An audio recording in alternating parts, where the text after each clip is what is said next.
Alhamdulillah, wassalatu wassalamu ala rasulillah, wa ala alihi wa sahbihi ajma'in. Frères et sœurs en islam, assalamu alaikum wa rahmatullahi wa barakatuh. Question numéro 1. Est-ce que NFT, non-fungible tokens, li halal? Alors, il paraît comment n'importe qui, quelque chose qui a acheté vendé. Alors, donc la loi de l'islam, il applique tout ça, quelque chose là. Du moment qu'il y a quelque chose qui a une valeur, et nous disons est-ce que quelque chose là il y a une valeur, est-ce que quelque chose là est utile, est-ce que quelque chose là est islamique, est compliant d'après Sharia, est-ce qu'il est halal, et donc est-ce qu'il y en a qui bénéfice mondain ou bien dire spirituel, là basons là la loi là n'est pas applicable. Ça veut dire que nous ne sommes pas capables de dire que NFT est complètement halal, ni nous sommes capables de dire qu'il est complètement haram. Les dépend qui produit, qui peut transacter, veut dire ça produit unique là, qui était ça. Est-ce qu'il y a quelque chose qui satisfait sa bonne condition là ou bien non? Ça veut dire les peines nous peine aucune réponse veut dire exact. Les dépend, faudrait que celui qui fait une pose question là, il vienne de l'avant, il vienne par exemple amener un produit. Par exemple, s'il peut dire un token qui représente un petit logo ou bien un portrait ou bien quelque chose qui concerne un game. Alors donc, on peut dire dans ce cas-là, que si c'est un NFT là, l'achat d'un symbole concernant un game, ça totalement est haram parce que est inutile, il n'y a aucun profit, qu'il soit matériel, qu'il soit spirituel. Alors dans ce cas-là, il est haram. Alors il dépend de produit en produit. Question suivante. Mon lien qui ban moitié de bataille Uhud, zut roux li dans l'écho de ban oiseaux verts et zut voyager dans Jannat.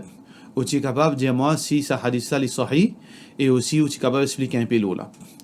Hadith Rasulullah sallallahu alayhi wa sallam qui trouve dans Tirmidhi. Alors Muhammad sallallahu alayhi wa sallam dit inna arwah ash-shuhada qui les âmes de ban shahid, de ban martyr fi tayrin khudrin li dans ban oiseaux qui coulaient vert tu'allaqu fi thamar al-jannah et les pieds pendant avec ban fruits du paradis ou shajar al-jannah ou bien ban zarb du paradis. Alors donc tout d'abord nous devons connaître que le monde de l'invisible alors nous pas comprendre pas connaître sa réalité. Le monde de barzakh, le monde intermédiaire, nous avons le monde veut dire avant qu'il nous fait venir dans la terre, Allah subhanahu wa ta'ala fait créer nos ruh, fait garder cette place. Ensuite nous fin existe dans ventre nos mamans, ça c'est un autre le monde.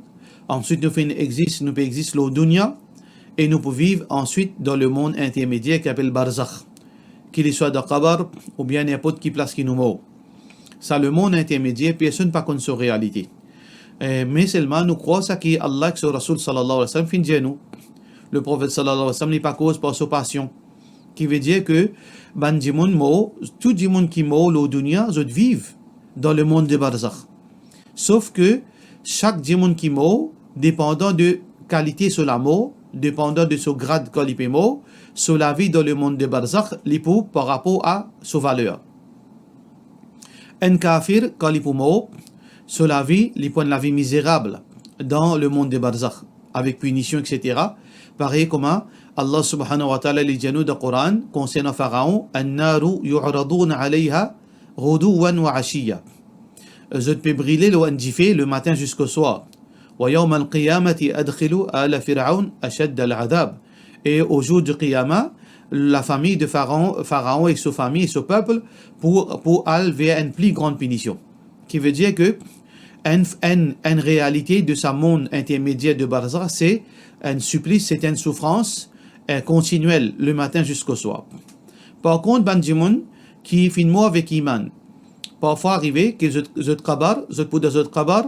peux gagner fraîcheur du paradis, je peux gagner une lumière, je kabar pour éclairer, je kabar pour l'agir, mais aussi il y a ban qui plus haut gradé dans iman, pareil comme Moussa alayhi salam, il peut faire ibadat, il peut faire salat dans son kabar, pareil comme Rasulullah sallallahu alayhi wa sallam fait mentionner.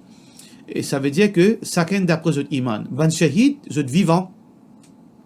Comme Allah subhanahu wa ta'ala peut dire, وَلَا تَحْسَبَنَّ الَّذِينَ قُتِلُوا فِي سَبِيلِ اللَّهِ أَمْوَاتٍ بَلْ أَحْيَاءٌ عِنْدَ رَبِّهِمْ يُرْزَقُونَ. Notre vivant et notre peut être nourri auprès d'Allah subhanahu wa ta'ala. Alors donc, ban shahid, zot niveau, zot qualité de vie, zot réalité de la vie, li différent avec ban les autres croyants. Plus supérieur que ban shahid, c'est ban prophète. Ban prophète aussi, zot vivant, zot vivent dans le monde intermédiaire d'une façon que différent avec dunya. Mais seulement zot qualité de vie, zot réalité de la vie, les supérieurs à même ban shahid.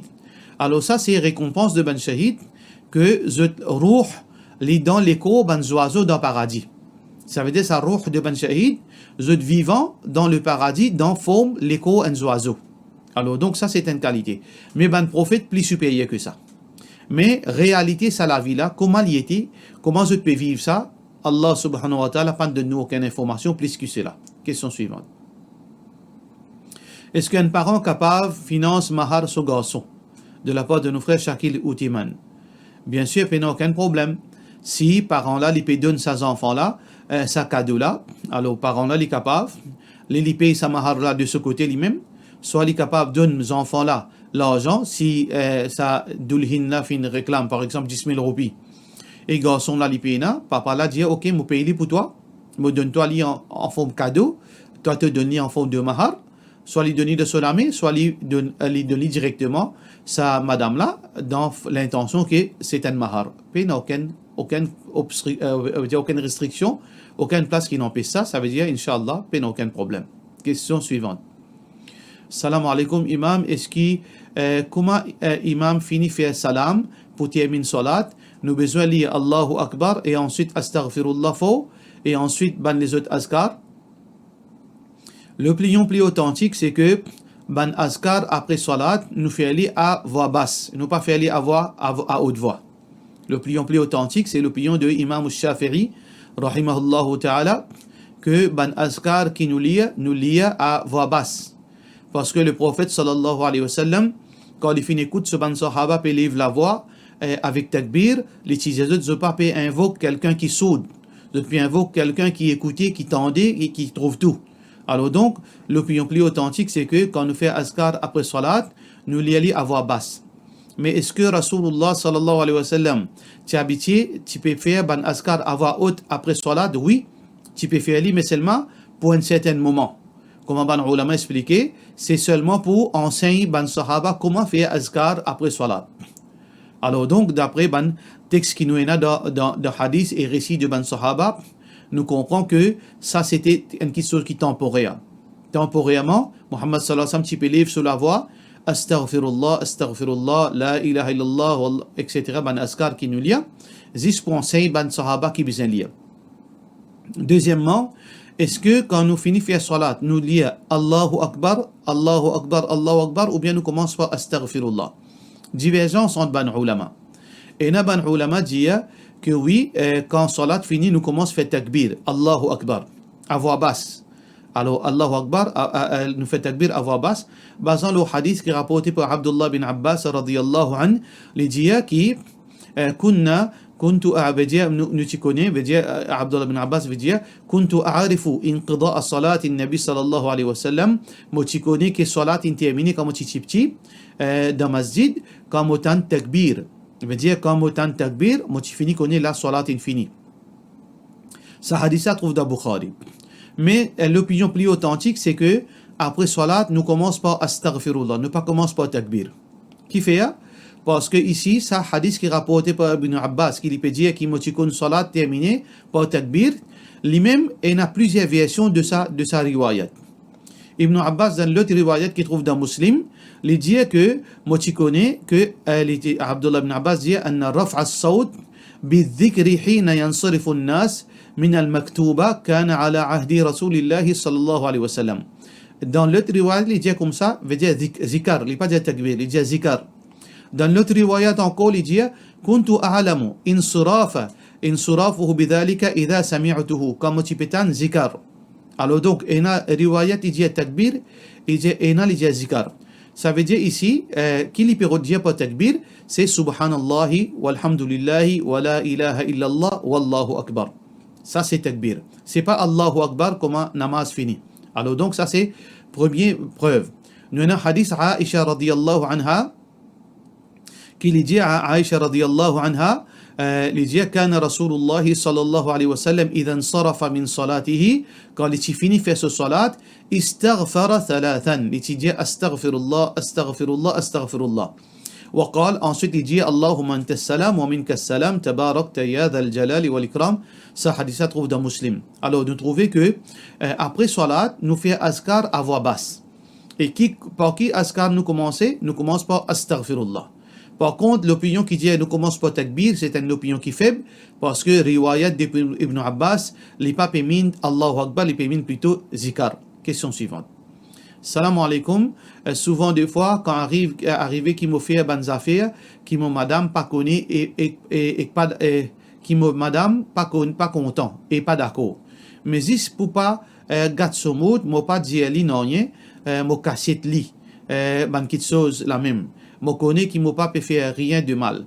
Est-ce que pour me pouvoir accountable devant lui pour sa bonne action là au qiyamah? Il dépend qui action peut cassette qui fait ou bien cassette. Si une action halal, pena non rien pour cassette. Alors madame besoin pena caprice dans ce niveau là. Si une petite chose qui Allah pas en colère, qui fait une madame besoin en colère.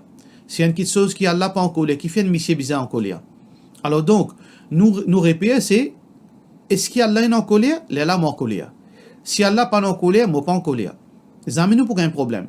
Mais si nous mettons nos caprices dans nos comportements, ça veut dire quelque chose qui n'est pas content, mon madame ne pas faire. Pourtant, non de haram. C'est quelque chose qui n'est pas content, mon ne pas faire. Là, nous avons une difficulté pour vivre. Nous avons une difficulté pour vivre. Nous avons un juste milieu. Et il y a quelque chose parfois arriver qui nous sommes d'accord entre monsieur et madame. Et il y a quelque chose qui, malgré les halal, mon madame pas content de faire. Il dépend. Si y a quelque chose qui est vraiment dans sa situation là, il est capable d'avoir raison, bien accepter. Mais si quelque chose qui n'a aucune raison pour arrêter ça, bien madame là, il faudrait pas lui mettre difficulté au monsieur là. Là même qui arrive, sa comportement qui monsieur commence à casser madame vient casser monsieur. Alors l'idéal c'est qu'il bien faire, monsieur madame vient assiser discute là. Qui quelque chose qui madame là content, qui quelque chose qui monsieur là content. Alors quelque chose qui madame là pas content, est-ce qu'il est halal ou bien il est haram? S'il est haram, monsieur vient pas faire. S'il est halal, est-ce que il y a quelque chose utile, il y a quelque chose qui est profitable? S'il y a quelque chose qui est utile, qui est profitable, madame là besoin pas mettre son caprice. Mais s'il y a quelque chose qui est inutile, ou bien quelque chose qui est quelque chose qui est plus priorité que ça, alors monsieur là il besoin céder. Alors donc ça qui m'est capable de dire c'est que monsieur et madame besoin assis ensemble trouvent un juste milieu dans cette situation. Mais basons sur sa question là, s'il y a quelque chose qui est halal et monsieur là il pas peine faire rien de haram, il peut bien casser de son madame. Alors madame là qui peut aider. Monsieur là, il pas fait rien de mal, il pas gagné aucun péché. Mais c'est là, monsieur là, il bien guetté. Est-ce que si madame là ou madame là le connaît, est-ce que ça pour casse sa relation conjugale? Tout ça là, il y a une implication.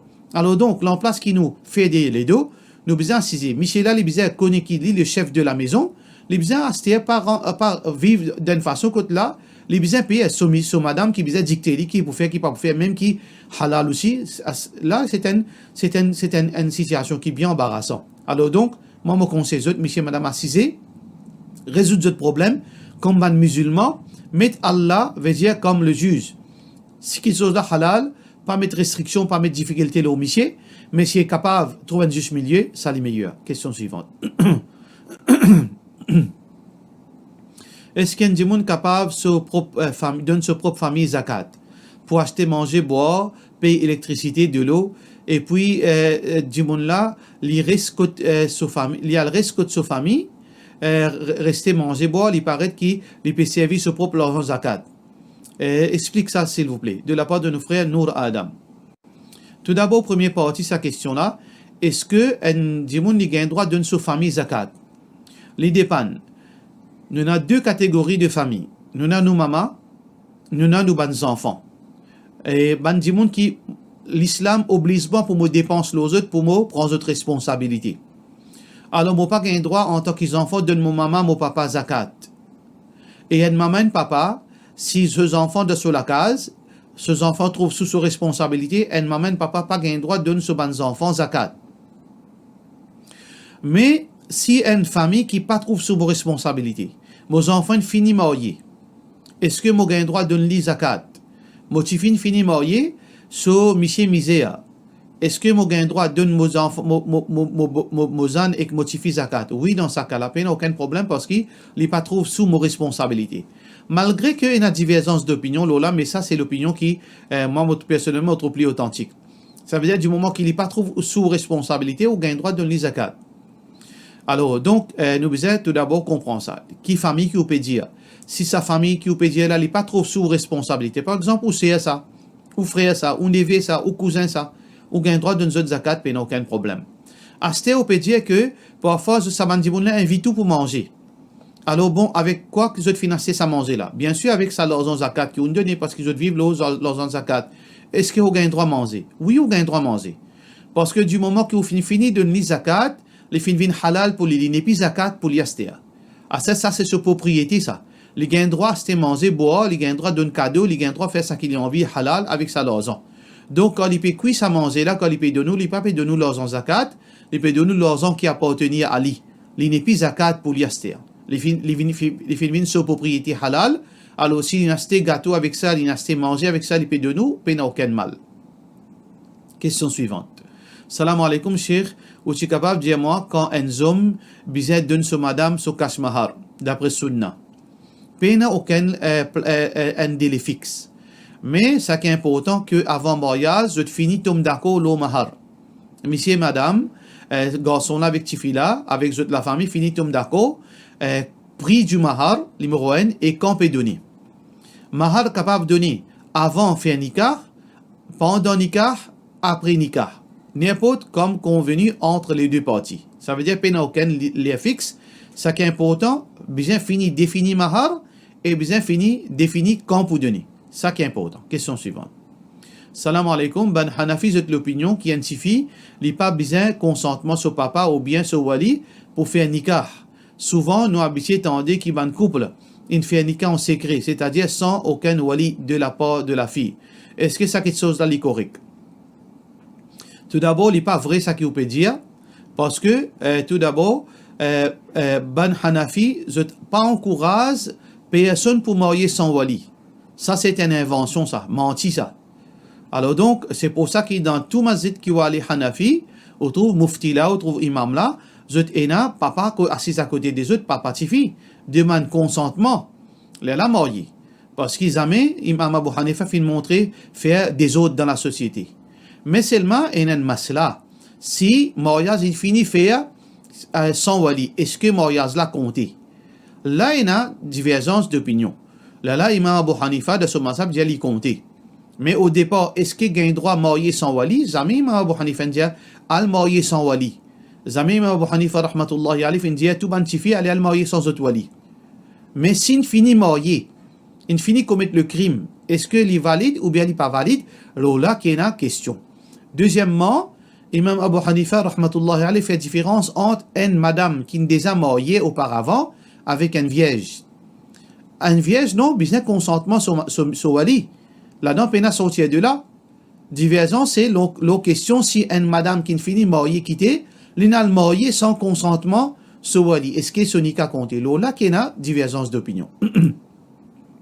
À ce nous disons qui hadith dit quand on finit con l'opinion Imam Abu Hanifa qui hadith dit ali hadith Rasulullah sallallahu alayhi wa sallam qui dit parce qu'il nous besoin obéir à l'ex Rasul sallallahu alayhi wa sallam. Le prophète sallallahu alayhi wa sallam dit ayyu mura'atin n'importe qui madame tazawwajat nafsaha qui li marié lui-même min ghayri idni waliha bi ghayri idni waliha sans consentement de wali fa nikahuha batil. Ce nikah li batil, li invalide, batilun, invalide, batilun, invalide, 3 fois. Alors donc, ça qui est l'ex Rasul sallallahu alayhi wa sallam dit, les priorités, les paroles, n'importe qui dit bon. Question suivante. Et par cela nous disons, wassalamu alaykum wa rahmatullahi wa barakatuh.